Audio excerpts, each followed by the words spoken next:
Metabolisme fotosintesis.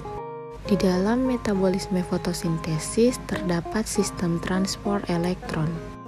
Apa itu transport elektron? Proses transport elektron adalah bagian dari peristiwa katabolisme atau pemecahan senyawa organik menjadi bentuk yang lebih sederhana. Transport elektron terjadi dalam respirasi aerob atau respirasi dengan menggunakan oksigen. Transport elektron terjadi pada daun. Dalam daun terdapat mitokondria.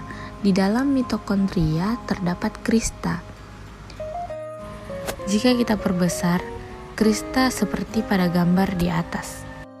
Q sama dengan U kuanion, C sama dengan sitokrom C. Angka 1, 2, 3, dan 4 itu adalah nitrogen. Sedangkan gambar H+ itu adalah hidrogen. Lanjut, NADH itu menghasilkan 30 ATP.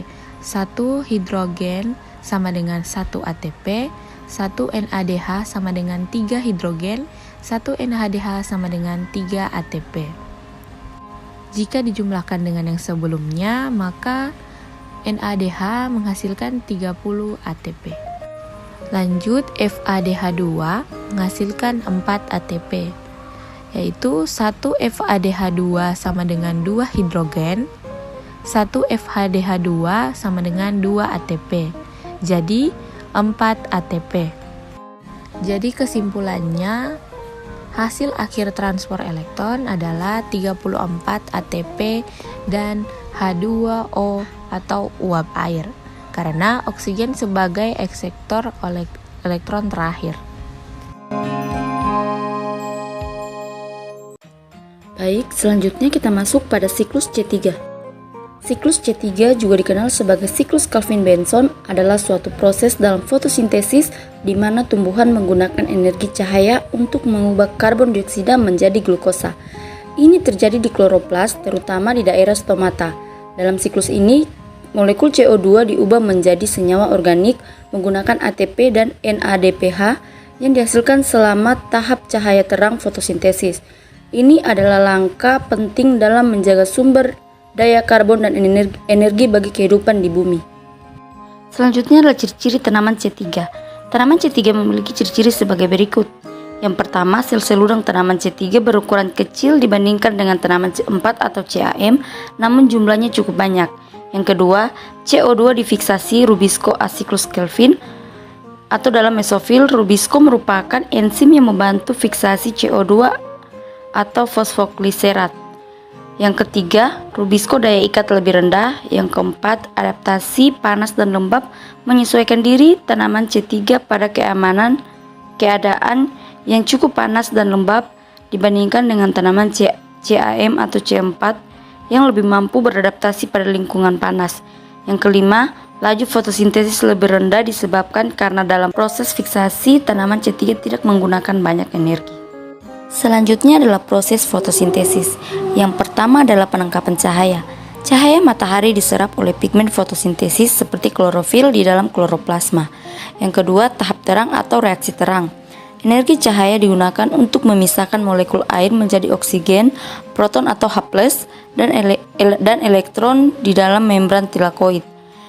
Elektron yang terlepas dari molekul air akan melewati rantai transport elektron, menghasilkan energi yang digunakan untuk membuat ATP dan NADPH sebagai pembawa energi. Yang ketiga adalah tahap gelap atau siklus Calvin. Reaksi terang menghasilkan ATP dan NADPH yang digunakan dalam siklus Calvin. Dalam siklus ini, karbon dioksida atau CO2 diambil dari udara dan dimasukkan ke dalam siklus untuk membentuk gula glukosa. Reaksi-reaksi ini terjadi di stomata kloroplas. Yang keempat adalah pembentukan glukosa. Dalam siklus Calvin, CO2 diubah menjadi glukosa dengan bantuan ATP dan NADPH yang dihasilkan selama tahap terang. Yang kelima, regenerasi RUBP. Setelah molekul CO2 dimasukkan ke dalam siklus Calvin, molekul penerima karbon atau RUBP perlu diregenerasikan untuk memulai siklus kembali. Ini membutuhkan ATP yang dihasilkan selama reaksi terang. Dan yang keenam adalah produksi glukosa. Glukosa yang dihasilkan dari siklus Calvin digunakan untuk sintesis biomasa, respirasi, dan sebagai sumber energi bagi tanaman. Selanjutnya adalah contoh tanaman C3. Yang pertama ada gandum, jagung, kacang-kacangan, atau misalnya kacang hijau atau kacang tanah, tumbuhan gulma seperti rumput liar, tomat, kentang, kacang polong, singkong, padi, dan stroberi. Selanjutnya, metabolisme fotosintesis siklus C4. Kita masuk pada pengertian siklus C4. Siklus C4 merupakan suatu mekanisme tambahan yang dimiliki oleh beberapa jenis tumbuhan untuk memperbaiki karbon dioksida menjadi senyawa organik dalam fotosintesis. Pada siklus ini, CO2 diubah menjadi senyawa organik asam malat atau asam aspartat di sel mesofil terlebih dahulu sebelum kemudian diangkut ke sel bundel selapis tempat siklus Calvin berlangsung. Proses ini membantu tumbuhan mengatasi kehilangan CO2 akibat respirasi dan meningkatkan efisiensi fotosintesis di lingkungan dengan suhu tinggi dan intensitas cahaya yang tinggi. Pada siklus C4 terdapat dua jenis sel, yaitu yang pertama sel mesofil. Sel mesofil adalah jenis sel yang terdapat di dalam jaringan mesofil pada daun tumbuhan. Sel-sel ini memiliki bentuk dan fungsi khusus dalam proses fotosintesis. Sel mesofil bertanggung jawab untuk mengumpulkan karbon dioksida dari udara melalui stomata pada permukaan daun dan mengubahnya menjadi senyawa organik yang lebih kompleks. Yang kedua, sel bundel selapis. Sel bundel selapis adalah jenis sel yang terdapat di dalam jaringan vaskular atau pembuluh pengangkut pada daun tumbuhan. Sel-sel ini terletak di sekitar pembuluh pengangkut dan berperan penting dalam menyimpan dan mengalirkan hasil fotosintesis ke bagian lain dari tumbuhan. Sel bundel selapis juga merupakan lokasi utama di mana siklus Calvin terjadi dalam proses fotosintesis. Selanjutnya, ciri-ciri tanaman siklus C4. Berikut ciri-ciri tanaman C4.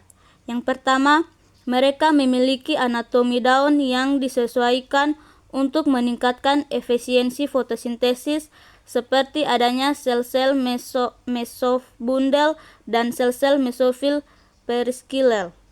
Yang kedua, tanaman C4 memiliki enzim fiksasi karbon PEP karboksilase yang membantu dalam mengikat karbon dioksida pada tahap awal fotosintesis. Yang ketiga, tanaman C4 lebih tahan terhadap suhu tinggi dan kekeringan karena memiliki mekanisme pengeluaran air dan efisiensi fotosintesis yang lebih baik daripada tanaman C3. Yang keempat, beberapa tanaman C4 seperti tebu dan jagung memiliki pertumbuhan yang cepat karena efisiensi fotosintesis yang tinggi. Yang kelima, tanaman C4 umumnya ditemukan di daerah tropis dan subtropis di mana cahaya matahari berlimpah dan suhu tinggi. Selanjutnya, proses fotosintesis C4.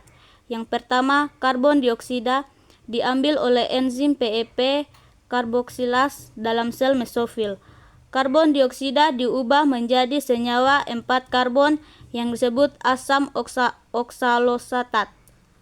Yang kedua, asam oksaloasetat diubah menjadi senyawa lain yang disebut malat atau asam aspartat yang kemudian ditransfer ke sel bundel selisi melalui plasmodesmata. Yang ketiga, di sel bundel selisi, malat atau asam aspartat mengalami dekarbolisasi menghasilkan karbon dioksida yang kemudian dimasukkan ke siklus Calvin-Benson menggunakan enzim Rubisco. Yang keempat, karbon dioksida yang dihasilkan dari dekarboksilasi atau malat atau aspartat dimasukkan ke dalam siklus Calvin-Benson di sel bundel selisi, di mana molekul organik yang lebih kompleks dikeluarkan sebagai produk akhir dari ATP serta NADPH yang dihasilkan dari fase terang digunakan untuk menghasilkan glukosa. Selanjutnya, contoh tanaman C4. Yang pertama, jagung. Tanaman jagung adalah salah satu contoh tanaman C4 yang paling terkenal dan penting secara ekonomi di seluruh dunia. Yang kedua, tebu. Tanaman tebu juga merupakan contoh tanaman C4 yang penting secara ekonomi karena digunakan dalam produksi gula. Yang ketiga, rumput gajah. Rumput gajah juga dikenal sebagai rumput Napier, adalah tanaman C4 yang digunakan sebagai pakan ternak dan sebagai sumber biomasa untuk energi. Yang keempat, sorghum. Sorghum adalah tanaman biji-bijian yang tumbuh di daerah-daerah dengan kondisi tanah kering dan merupakan contoh lain dari tanaman C4 yang penting secara ekonomi. Yang kelima, rumput bermuda. Rumput bermuda adalah tanaman C4 yang sering digunakan sebagai rumput halaman atau untuk pengendalian erosi tanah. Dan yang terakhir, rumput Sudan. Tanaman ini sering digunakan sebagai hijauan pakan ternak atau untuk penutup tanah.